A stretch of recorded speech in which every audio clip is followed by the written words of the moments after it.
The Problems of Philosophy by Bertrand Russell. Chapter 6.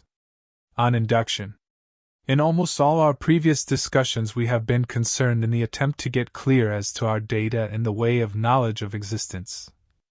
What things are there in the universe whose existence is known to us owing to our being acquainted with them? So far, our answer has been that we are acquainted with our sense data, and probably with ourselves. These we know to exist. And past sense data which are remembered are known to have existed in the past. This knowledge supplies our data. But if we are to be able to draw inferences from these data, if we are to know of the existence of matter, of other people, of the past before our individual memory begins, or of the future, we must know general principles of some kind by means of which such inferences can be drawn. It must be known to us that the existence of some one sort of thing, A, is a sign of the existence of some other sort of thing, B, either at the same time as A or at some earlier or later time, as, for example, thunder is a sign of the earlier existence of lightning. If this were not known to us, we could never extend our knowledge beyond the sphere of our private experience, and this sphere, as we have seen, is exceedingly limited. The question we have now to consider is whether such an extension is possible, and if so, how it is effected. Let us take as an illustration a matter about which none of us, in fact, feel the slightest doubt. We are all convinced that the sun will rise tomorrow. Why? Is this belief a mere blind outcome of past experience, or can it be justified as a reasonable belief? It is not easy to find a test by which to judge whether a belief of this kind is reasonable or not, but we can at least ascertain what sort of general beliefs would suffice, if true, to justify the judgment that the sun will rise tomorrow, and the many other similar judgments upon which our actions are based. It is obvious that if we are asked why we believe that the sun will rise tomorrow, we shall naturally answer because it always has risen every day. We have a firm belief that it will rise in the future, because it has risen in the past. If we are challenged as to why we believe that it will continue to rise as heretofore, we may appeal to the laws of motion. The earth, we shall say, is a freely rotating body, and such bodies do not cease to rotate unless something interferes from outside, and there is nothing outside to interfere with the earth between now and tomorrow. Of course, it might be doubted whether we are quite certain that there is nothing outside to interfere, but this is not the interesting doubt. The interesting doubt is as to whether the laws of motion will remain in operation until tomorrow. If this doubt is raised, we find ourselves in the same position as when the doubt about the sunrise was first raised.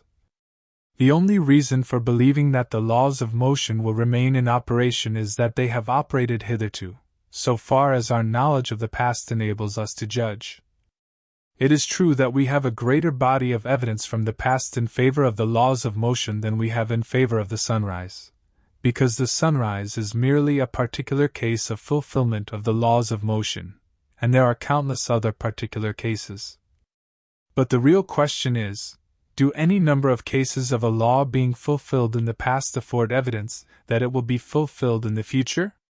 If not, it becomes plain that we have no ground whatever for expecting the sun to rise tomorrow, or for expecting the bread we shall eat at our next meal not to poison us, or for any of the other scarcely conscious expectations that control our daily lives.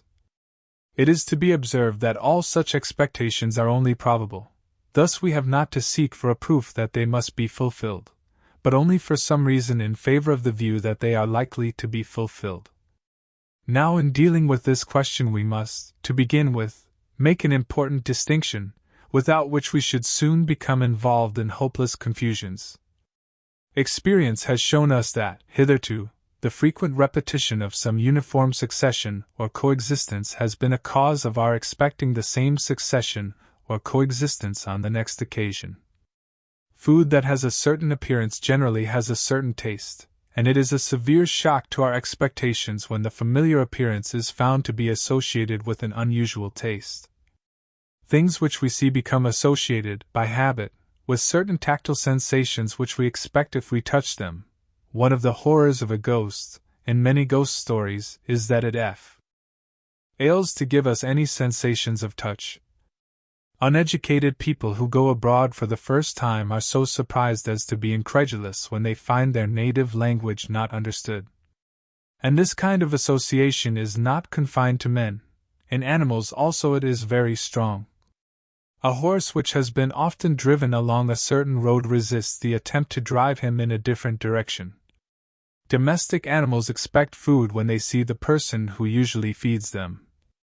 We know that all these rather crude expectations of uniformity are liable to be misleading.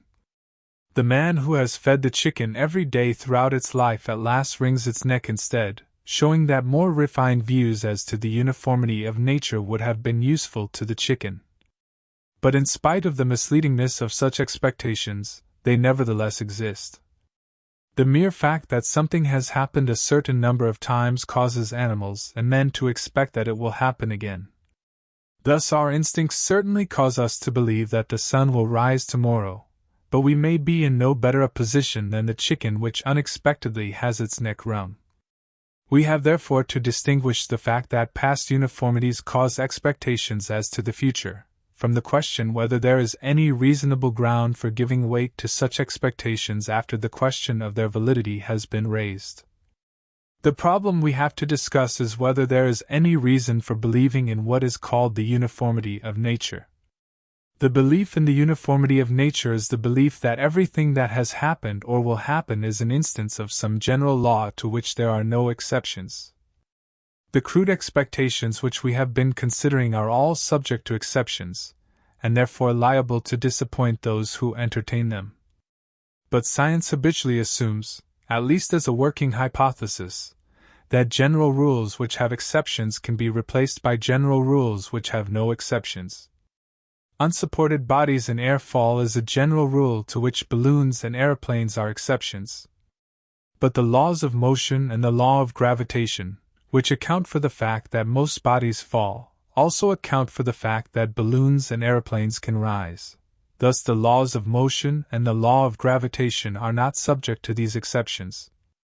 The belief that the sun will rise tomorrow might be falsified if the earth came suddenly into contact with a large body which destroyed its rotation. But the laws of motion and the law of gravitation would not be infringed by such an event.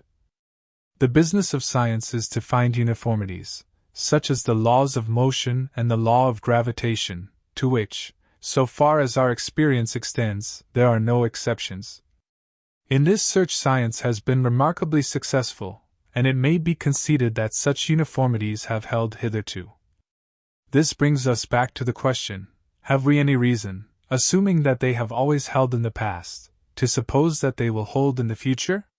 It has been argued that we have reason to know that the future will resemble the past, because what was the future has constantly become the past, and has always been found to resemble the past, so that we really have experience of the future, namely of times which were formerly future, which we may call past futures. But such an argument really begs the very question at issue. We have experience of past futures, but not of future futures, and the question is, will future futures resemble past futures? This question is not to be answered by an argument which starts from past futures alone.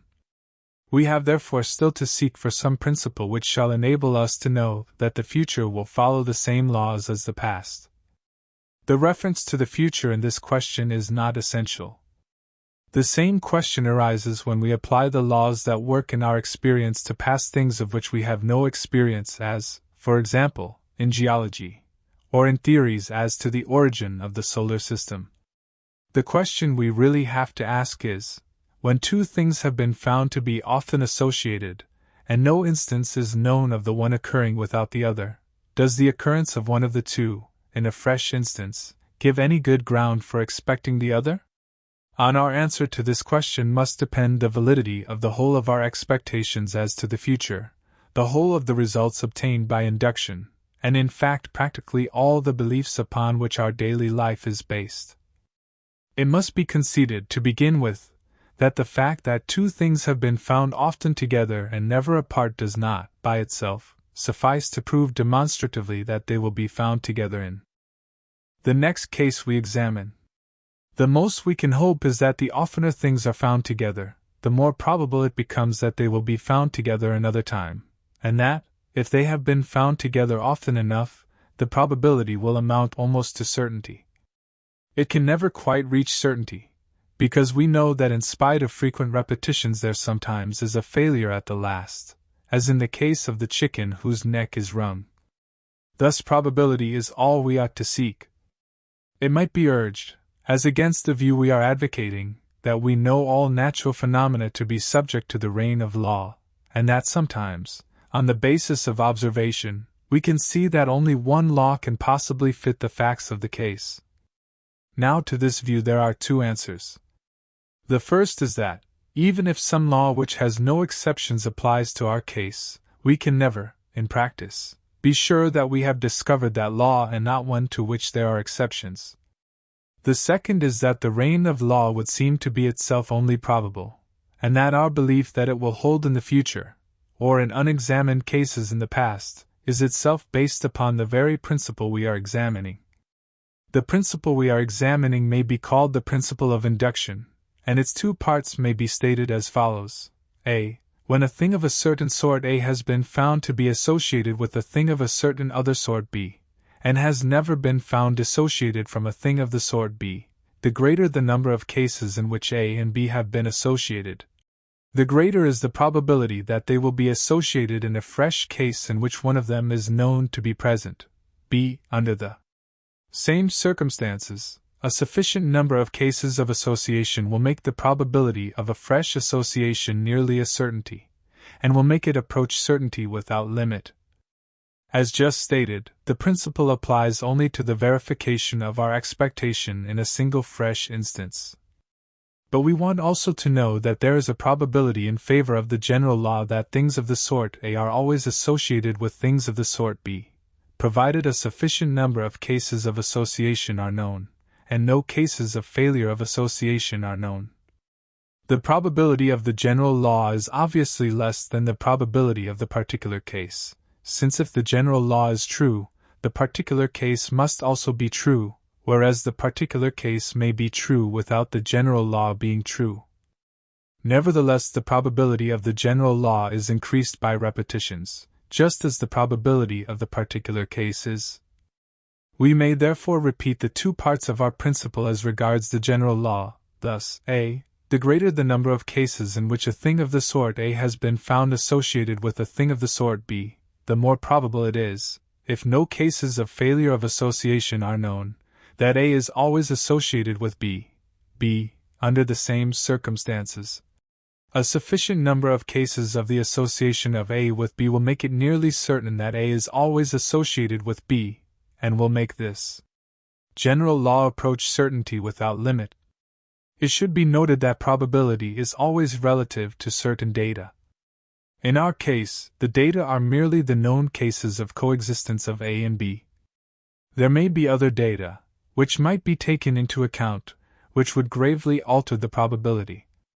For example, a man who had seen a great many white swans might argue, by our principle, that on the data it was probable that all swans were white, and this might be a perfectly sound argument.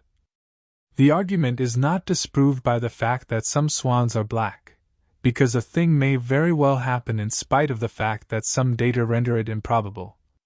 In the case of the swans, a man might know that color is a very variable characteristic in many species of animals, and that, therefore, an induction as to color is peculiarly liable to error.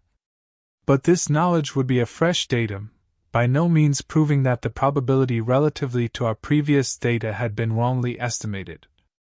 The fact, therefore, that things often fail to fulfill our expectations is no evidence that our expectations will not probably be fulfilled in a given case or a given class of cases. Thus our inductive principle is at any rate not capable of being disproved by an appeal to experience. The inductive principle, however, is equally incapable of being proved by an appeal to experience. Experience might conceivably confirm the inductive principle as regards the cases that have been already examined, but as regards unexamined cases, it is the inductive principle alone that can justify any inference from what has been examined to what has not been examined. Ned. All arguments which, on the basis of experience, argue as to the future or the unexperienced parts of the past or present, assume the inductive principle. Hence we can never use experience to prove the inductive principle without begging the question. Thus we must either accept the inductive principle on the ground of its intrinsic evidence, or forego all justification of our expectations about the future. If the principle is unsound, we have no reason to expect the sun to rise tomorrow, to expect bread to be more nourishing than a stone, or to expect that if we throw ourselves off the roof we shall fall. When we see what looks like our best friend approaching us, we shall have no reason to suppose that his body is not inhabited by the mind of our worst enemy, or of some total stranger. All our conduct is based upon associations which have worked in the past, and which we therefore regard as likely to work in the future, and this likelihood is dependent for its validity upon the inductive principle. The general principles of science, such as the belief in the reign of law, and the belief that every event must have a cause, are as completely dependent upon the inductive principle as are the beliefs of daily life. All such general principles are believed because mankind have found innumerable instances of their truth, and no instances of their falsehood. But this affords no evidence for their truth in the future, unless the inductive principle is assumed. Thus all knowledge which, on a basis of experience tells us something about what is not experienced, is based upon a belief which experience can neither confirm nor confute, yet which, at least in its more concrete applications, appears to be as firmly rooted in us as many of the facts of experience. The existence and justification of such beliefs for the inductive principle, as we shall see, is not the only example raises some of the most difficult and most debated problems of philosophy. We will, in the next chapter, consider briefly what may be said to account for such knowledge, and what is its scope and its degree of certainty.